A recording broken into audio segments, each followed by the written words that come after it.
O IPEA já mostrou. Quase 90% dos encarcerados do Brasil são público-alvo da Defensoria Pública. Em outros termos, os pobres são o grande público preso e também usuário da Defensoria, porque, mal comparando, o trabalho da Defensoria, que é atender as pessoas que não podem pagar um advogado, pode ser, digamos assim, comparado ao SUS, a excelentes profissionais, um serviço de qualidade, porém comprometido pelo excesso de demanda. E para conversar sobre o trabalho da Defensoria Pública no Ceará, a nossa convidada de hoje é a Defensora Pública Geral do Estado, Elizabeth Chagas.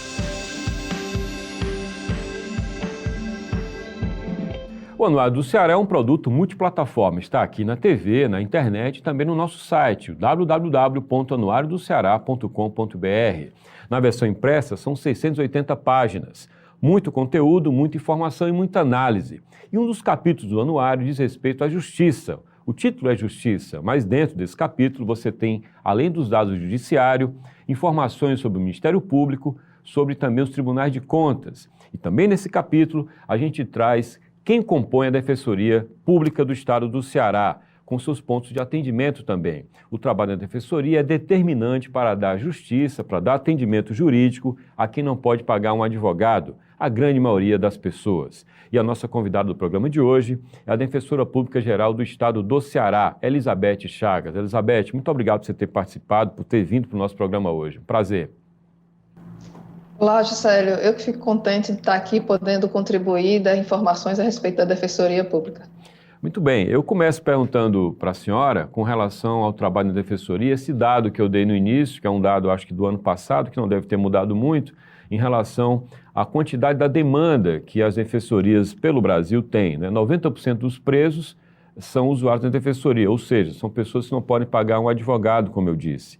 Em que medida a senhora diria que a Defensoria é um trabalho, é uma assistência jurídica que é comprometida pela demanda? O grande problema da Defensoria é a demanda ou a senhora apontaria outras questões, outras razões mais fortes que sejam um problema para vocês trabalharem?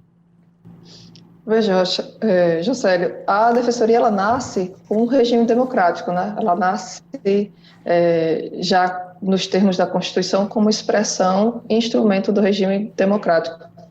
Então, tal a importância da Defensoria.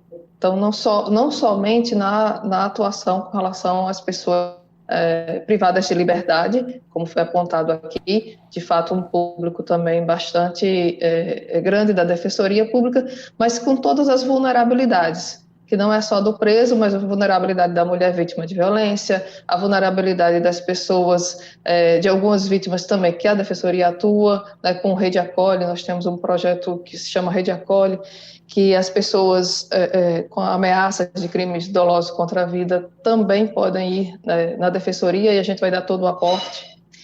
A gente tem também o núcleo de saúde, nós temos também família, né, a área de família também muito procurada na Defensoria Pública, direitos humanos, dentre outras das variadas atuações na Defensoria Pública.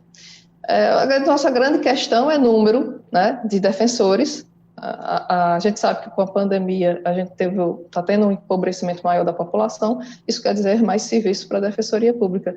E aí o número de defensores que a gente tem, inclusive, aumentou no final do ano passado, mas ainda é insuficiente para toda a demanda que a gente tem aqui do estado do Ceará. Além da questão orçamentária, que é outra que realmente preocupa e com a pandemia veio a ficar mais delicada ainda. Quantos defensores há no Ceará e qual seria a quantidade ideal de profissionais? Bom, tem um estudo que é de 2019, que foi feita uma pesquisa de que eram cerca de 740 profissionais necessários. Hoje nós temos 340 e poucos profissionais, 344, 345, saíram alguns ainda esse ano, foram para outras carreiras, e aí, à medida que sai, o nosso problema e o nosso esforço aumenta, né? Tivemos 35 defensores a mais que entraram no ano passado, então a gente tem entre 344 e 345 esse ano, mas ainda é suficiente para suprir toda a demanda. Você veja que no interior a gente está em cerca de 53, né, cidades. Não estamos ainda, são 184, não estamos ainda em todo o interior. Aumentamos, eram 40 e estamos agora em 53. Então, a gente conseguiu aumentar, estamos avançando e com novas ideias todo o tempo. A pandemia estabeleceu também uma outra realidade para a Defensoria.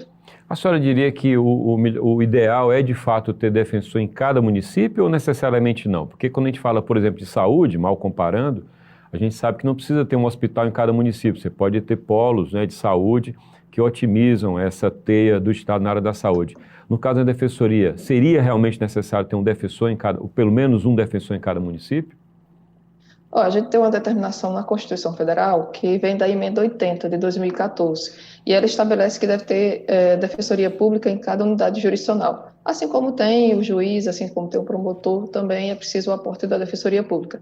Mas aqui no estado do Ceará a gente tem a criatividade, tem colocado macro-regiões e a atuação dos defensores em macro-regiões, para que a gente possa expandir e ampliar. Inclusive agora na pandemia a gente também botou a atuação como não era físico, né, a análise, também a atuação de defensores em locais onde a gente não tem normalmente a atuação, mas a gente conseguiu, com os processos virtuais, dar um avanço aí nesse período de pandemia. Por falar nisso, o que é que a pandemia ensinou para a Defensoria, na sua visão, e o que é que dessa prática durante a pandemia deve permanecer como usual para o trabalho de vocês? Bom, a pandemia estabeleceu uma nova realidade, né? Como era algo totalmente imprevisto, a gente teve que fazer todo um replanejamento da instituição em vários aspectos. E na nossa atuação, a gente, felizmente, conseguiu, de fato, atender a população. Nós temos aí, de abril a julho, mais de 267 mil atuações na Defensoria Pública. Quer dizer, e o que vem aumentando mês a mês, que quer dizer que a gente tem conseguido, de fato, dar o aporte à população. Mas isso é bastante insuficiente ainda para o que a gente precisa, para o que as pessoas precisam. O que acontece? Algumas pessoas que eram mais afastadas, não podiam se deslocar, a gente conseguiu chegar a essas pessoas. Mas o vulnerável digital é o grande problema que a gente precisa acessar ainda. Então, nessa pandemia, a gente precisou tanto investir na parte tecnológica da Defensoria, reinventar, criar, mesmo sem orçamento, mas a gente criar vários sistemas e precisaram ser rápidos e ágeis, como, por exemplo, o site da Defensoria, hoje ele é acessível pelo celular, ele é todo mobile, né? Então, e com 93% de acessibilidade. A gente não tinha essa realidade. Foi preciso instalar e rápido. Tem um assistente virtual, que a gente chama de Dona Dedé, e a Dona Dedé, que é assistente virtual, tem os fluxos de todos os núcleos da Defensoria Pública, que aí facilita também quando a pessoa for acessar, já que a grande maioria que tem acesso à internet o tem por meio de celular, né? Então a pessoa conversar também com a Dona Dedé e facilitar esses fluxos até chegar ao defensor público, né? Então a gente tem crescido nessas atuações. Vamos lançar em breve também um aplicativo do assistido, possibilitando esse agendamento direto pelo aplicativo, além de outras ideias, outras tecnologias que a gente vem evoluindo de maneira bem intensa nesse período, exigindo muito esforço de todos da gestão, assim como as pessoas que trabalham conosco na TI, para que a gente possa avançar e chegar nos nossos assistidos. Como eu disse, tem assistidos que, por questões de locomoção, por distância, ficava mais difícil se locomover os locais e as sedes da Defensoria Pública.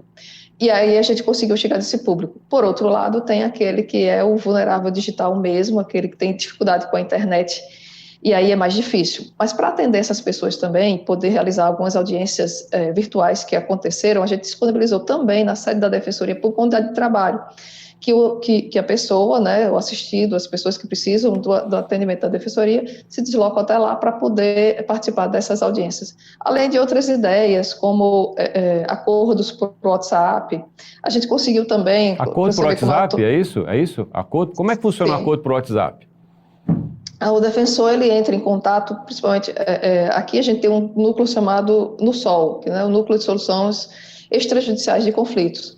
E tem também Sobral, que é o Laços de Famílias, que é em parceria também que a gente tem com a Uninta, que é a universidade, e com a prefeitura também de Sobral. E aí a gente conseguiu também fazer esses acessos, claro que com auxílio, diálogo também com o judiciário, mas fazer esses acessos às pessoas e fazia os acordos e eram homologados, inclusive, judicialmente, esses acordos também feitos. Então, veja, só em Sobral, para ter um exemplo mais concreto, foram, num mês, 40 divórcios em menos de 10 dias. Então, isso é de fato uma celeridade nesse aspecto, que foi possível e resolver mesmo por WhatsApp.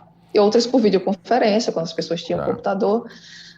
Mas a gente fez todas as possibilidades para chegar até as pessoas, porque se existem barreiras físicas, a gente está tentando romper com criatividade, né? Criatividade, trabalho nesse momento e diálogo é fundamental. Então, a gente também chegamos inclusive em comunidades, né, que há anos, por exemplo, aqui na capital, a comunidade Raiz da Praia, há quase 11 anos, vinha sofrendo também com a necessidade, né, tinha sido cortada a energia e a necessidade de ser construído um conjunto. A gente ingressou e teve também o sucesso nesse momento de pandemia, assim como também em Caucaia, por exemplo, a comunidade de Latapeba, né, dos índios. Sabe que os índios nesse momento são hipervulneráveis, né? Sim. A Covid ataca muito mais a eles. E tinha uma desapropriação para ser feita com eles, com o terreno que era dos tapebas mesmo, e aí a gente precisou atuar, e deu certo a atuação nesse momento, e a gente garantiu que eles ficassem lá mormente num momento como esse, né? Que eles, de fato, não podem se espalhar, além da terra ser deles, ainda teria esse problema maior aí com relação à Covid.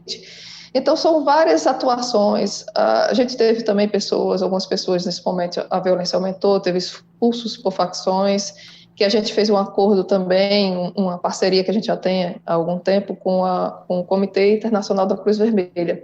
E aí a gente conseguiu verbas para essas pessoas, né, nesse momento tão difícil de pandemia e num momento tão delicado. A gente vem dialogando também com o Estado e com o município para ver alternativas para situações como esta, né?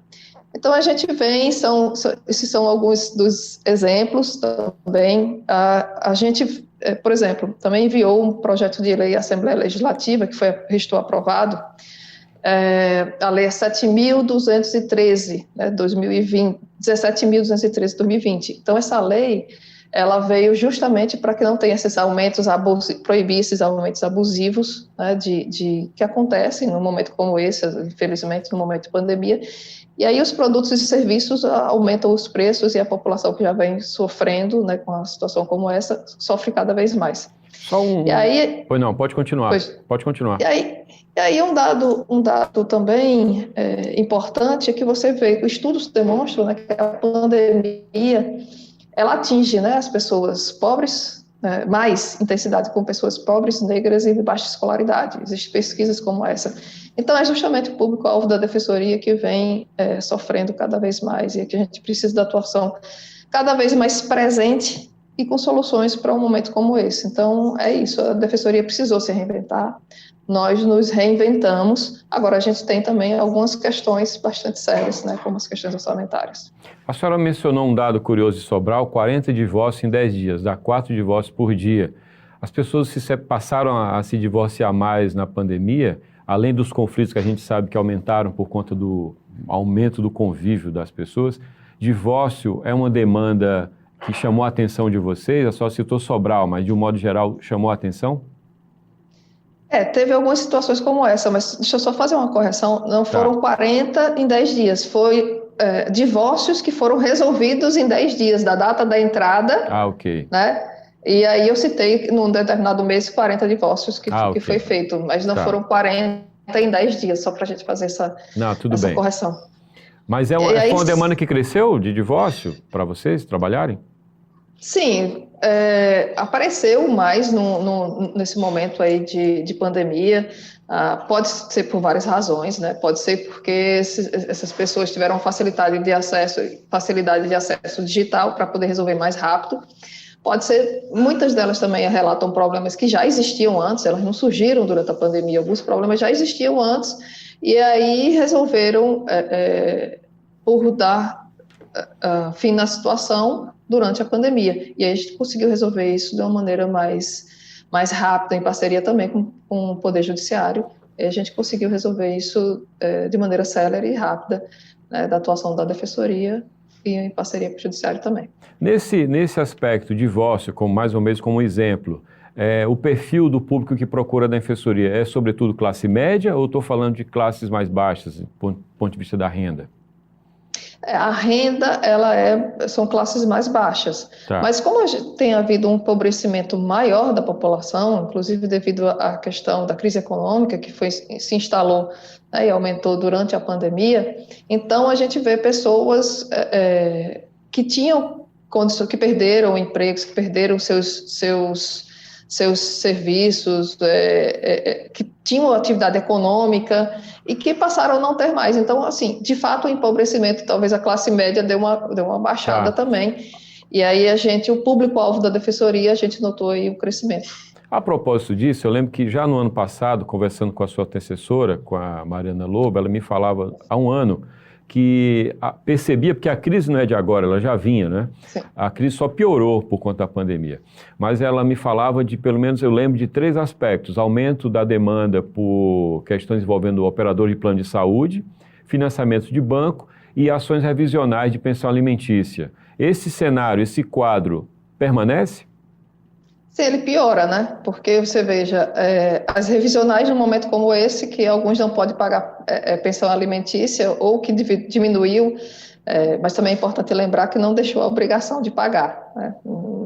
Claro. A obrigação de pagar existe. Mas é negociável, né? É negociável o valor? É preciso rever a revisional, algumas situações, né? A revisional né? é para isso, é para negociar e ver se é possível, né? É preciso rever algumas situações. Agora também tem os contratos, as negociações de todos os contratos surge mais, né? Porque com a impossibilidade de pagamento, surge mais. Veja que em muitos locais precisou ser aplicado também a redução de jornada de trabalho, que dá um impacto também no salário das pessoas, e isso também causa outros reflexos na população e aumenta a demanda da Defensoria Pública. Inclusive, a própria Defensoria Pública precisou fazer isso devido à sua situação também orçamentária, sua situação financeira, porque a Defensoria, ela tem do custeio. O custeio são aquelas despesas ordinárias que são pagas, né? Contratos, aluguéis, enfim, os terceirizados. A Defensoria Pública tem uma peculiaridade aí. Qual é? É porque ela não tem servidor. Nós não temos servidor, fora os defensores. Não temos servidores. Então, para funcionar... Ah, não tem? Não tem? É enxuto assim? Só tem os defensores e o restante é terceirizado? Os demais são terceirizados. E a gente tem que pagar através de um fundo, que é o Fundo de Aparelhamento da instituição, de apoio e aparelhamento. Esse fundo, ele recebe receitas, a maior parte dele das receitas cartorárias, o percentual, né? Só que com a dificuldade econômica, a atividade econômica, também gerou efeitos nos cartórios, que gerou efeitos também na defensoria, na arrecadação da instituição, que caiu bastante.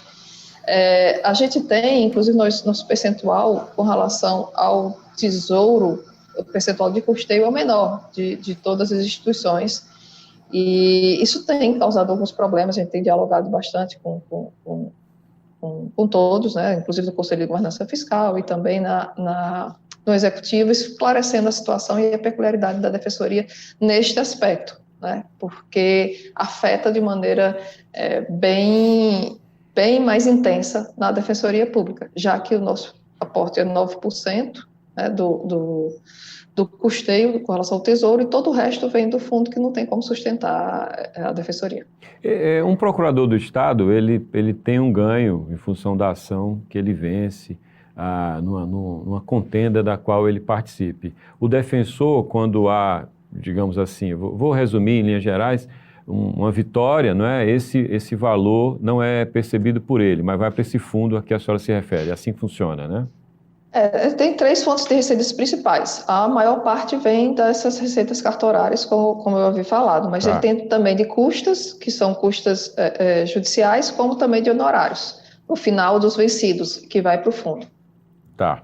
E a propósito disso, a carreira de defensor, ela é considerada uma carreira menos atraente dentro dos operadores, né, do aparelho judicial? Eu estou falando de um defensor que está à mesa junto com o promotor e com o juiz, e que talvez nessa cena ele seja aquele que tem a carreira menos atraente financeiramente nesse sistema. A senhora diria que a carreira é de fato menos atraente ou quem se torna um defensor público é também alguém devotado a um sentido de serviço público que, de certa forma, se não compensa, porque ninguém está falando aqui de uma atitude franciscana, mas o perfil de quem trabalha na defensoria é formado, sim, por um espírito público exacerbado. Qual é o perfil e qual é o perfil da carreira hoje? De fato, tem duas situações que a gente precisa aí mensurar, né? De fato, os defensores públicos são pessoas que têm que ter uma atuação voltada para essa população que realmente precisa das pessoas com maior vulnerabilidade, então é preciso que tenha, de fato, um empenho nessa área para poder conseguir resolver esses problemas e chegar cada vez mais próximo dessa população. É essencial isso e essa proximidade também. Agora, claro que o defensor público, quando ele senta numa mesa de audiência que tem o juiz e o promotor ganhando mais, é lógico que ele se sente desvalorizado. E isso também, às vezes, impacta no dia a dia do defensor público. Não tenha dúvida, ele se sente, de fato, numa instituição que precisava ser mais valorizada. Então, isso existe, isso é uma necessidade. A gente vive aí um problema, claro que o Estado, nesse momento, também tem bastante dificuldades devido a esse problema de pandemia, mas é algo que a instituição sempre buscou e, de fato, há um sentimento de desvalorização, sim, que é algo que, com o tempo, a gente precisa corrigir. Isso implica numa rotatividade maior, defensora? Sim, como eu até tinha te falado no início dessa conversa, alguns defensores, nesse ano mesmo, deixaram a instituição, né, no início desse ano. Deixar a instituição para outras carreiras, né? Passa no outro concurso, por exemplo, e vai embora, né? Acaba indo embora, isso é muito ruim para a instituição, porque, veja, a gente inclusive tem um concurso público que é de 2015, que tem pouquíssimos profissionais ainda para poder a gente chamar, e causa um desnível, né? Não só nosso desnível, né, só em números, mas também em termos remuneratórios também há um desnível, que a gente precisa também prestar atenção nisso. O último concurso foi em 2015, a senhora falou, né? Foi, 2015. Tem previsão de um novo? Sim, agora a gente tem aí uma lei complementar, 173, salvo engano, que nos dá limites aí para que a gente faça essas nomeações, novos gastos, aumento de gastos. Reposição não, a gente pode fazer as reposições que são necessárias e importantes, mas esse aumento de gastos, a gente tem aí essa lei complementar que é nacional, que foi inclusive o acordo que foi feito para que viessem verbas para os estados. Então a gente precisa, de fato, também dialogar sobre essas questões. Mas a senhora não diria, olha, vai ter concurso em 2021, a senhora não tem esse horizonte claro ainda? A gente pretende, de fato, fazer concurso, né? Nosso problema com essa lei efetivar as nomeações, por conta do aumento da despesa, né? Mas fazer o concurso, sim, a gente pretende. Voltando ainda ao sentido prático do trabalho de vocês, é muito comum, ou eu imagino que seja também um caminho plausível, demover a clientela, o assistido, como a senhora diz, de um percurso jurídico e tentar resolver isso antes de dar prosseguimento? Dentro do possível, vocês trabalham nessa ideia, Elizabeth? Isso é fundamental. Essa é a ideia que eu venho reforçando e é uma ideia... É quase uma mediação, né? Um trabalho de mediador, né? É extremamente necessário que se tenha essa mediação nas questões que são possíveis de mediação. Eu não estou falando em mediação, por exemplo, no caso de violência doméstica. Isso aí não é o caso. Claro. Né? Mas eu estou falando em questões que são possíveis de mediação. Em tudo por tudo, tem algumas demandas, por exemplo, o núcleo que eu tenho atuação é um núcleo de moradia. Se a gente resolve algumas demandas sem entrar judicialmente, às vezes demora anos. Deu um exemplo aqui dessa Raízes da Praia aqui, que demorou quase 11 anos para se resolver, que foi também uma demanda do núcleo de moradia. Agora, quando a gente resolve, né, teve, por exemplo, casas do Pirambu que caíram, que cederam uma cratera no ano passado, e aí a gente teve uma atuação, a gente conseguiu resolver isso daí sem precisar judicializar absolutamente nada.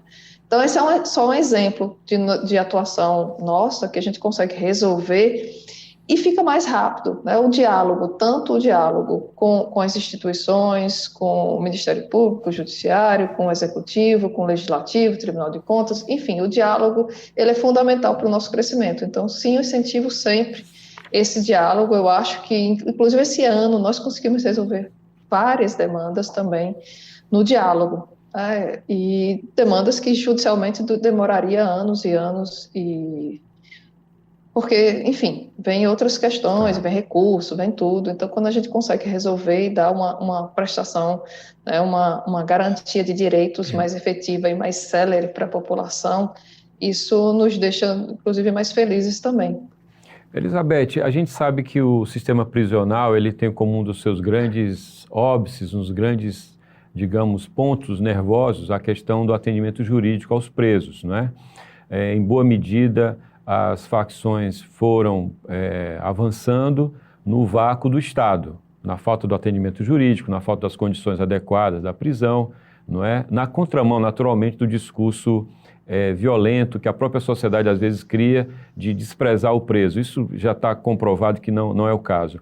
Em que medida o trabalho da Defensoria dentro do sistema prisional, ele consegue, em que medida vocês mensuram isso, ele consegue um impacto no que eu diria de um ambiente mais pacífico no sistema prisional? Como é que vocês medem isso e como é que vocês se planejam para avançarem nesse sentido? A gente vem fazendo também nesse ponto o diálogo, né? Diálogo fundamental. A gente tem tido atuações nos locais que é possível a gente desenvolver o diálogo, na medida que é possível desenvolver o diálogo. Claro que em algumas situações a gente precisa judicializar. Mas a gente vê, inclusive a gente faz parte do GMF, né, que é uma ideia que foi desenvolvida também pelo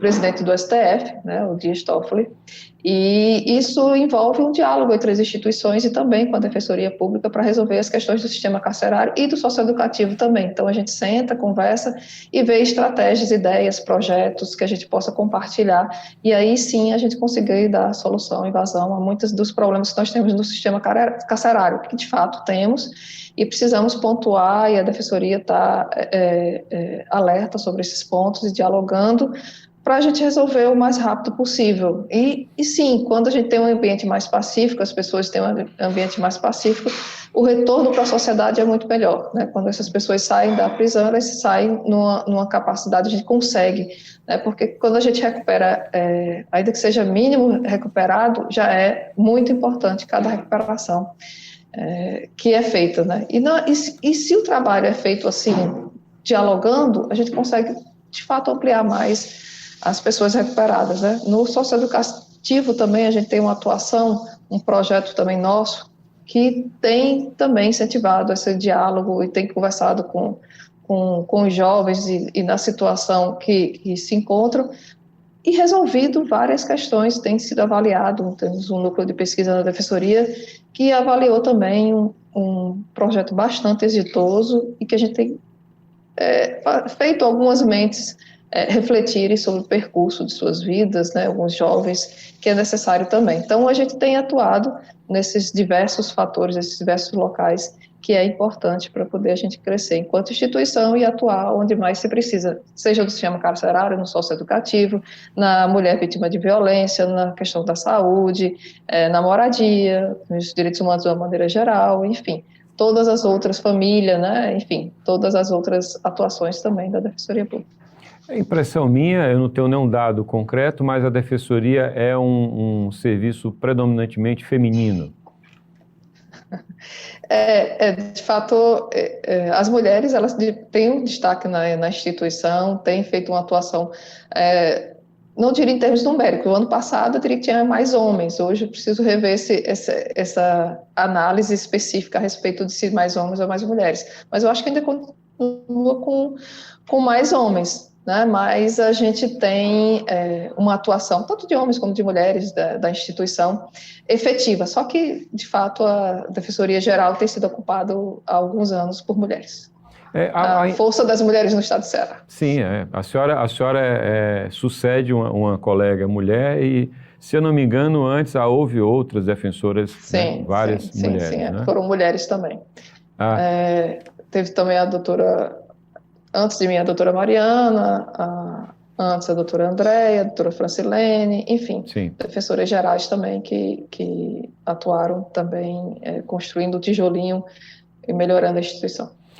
Elizabeth, foi um prazer conversar com você. Eu teria muito mais questões a tratar. É um assunto que interessa a todo mundo. É muito bom ter um atendimento jurídico de qualidade que seja capaz de dar resposta, assim como a saúde pública. E eu sempre procuro fazer esse paralelo com o SUS, não é? Que a pandemia mostrou o quão importante é o SUS e certamente a Defensoria também é muito importante para as pessoas. Muito obrigado e boa sorte na sua gestão. Eu que agradeço, Josélio, a você e a todos que nos veem, nos ouvem, porque é muito importante a gente divulgar o trabalho da Defensoria e a amplitude de atuação da Defensoria, né? O que ela pode chegar, o que ela pode fazer e as transformações sociais que a gente vem fazendo também nessa instituição. Muito obrigado. Eu conversei com a Defensora Pública Geral do Ceará, Elizabeth Chagas.